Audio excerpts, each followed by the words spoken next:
In this video, I'm going to provide a summary of the different types of chemical bonds. For a more detailed explanation, make sure you check out my videos on ionic bonds, my video on covalent bonds, and my video on hydrogen bonds. An ionic bond is going to be formed when we have a transfer of electrons from one atom to another. Atoms are always trying to have a full valence shell, and one of the ways they can do this is by gaining electrons or by losing electrons. Ionic bonds are formed when one atom gives electrons to another atom. The atom that gave electrons will have a positive charge. The atom that gained electrons will have a negative charge, and opposite charges will attract and hold these two atoms together. Cations have a positive charge.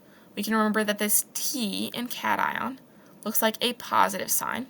So cations have a positive charge, and cations are formed when atoms lose electrons. They have a greater positive charge than a negative charge.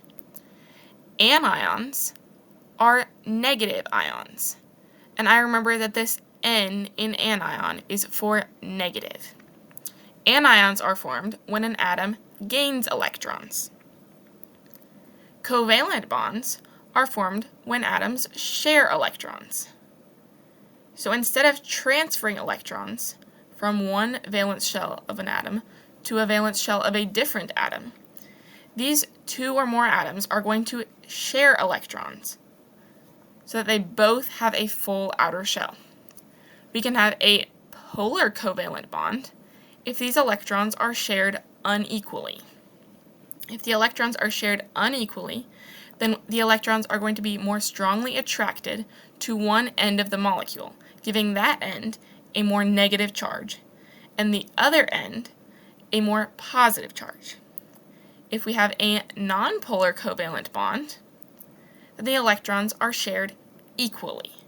So in a covalent bond, we have shared electrons, and these electrons can be shared equally or unequally. In a hydrogen bond, polar molecules are attracted to each other. So we have a molecule that is formed by a polar covalent bond, and those molecules are polar molecules. In a hydrogen bond, these polar molecules are attracted to each other. So we don't have an exchange of electrons, we don't have electrons that are being shared, we have two or more polar molecules that are being attracted to each other. And I have a silly little mnemonic that I use to remember which type of bond is strongest and which one is weakest. So I like to say ice cream makes me happy. The I in ice cream is for ionic because ionic bonds are the strongest. The C in cream is for covalent because covalent bonds are the next strongest. And the H in happy is for hydrogen bonds because hydrogen bonds are the weakest type of bond.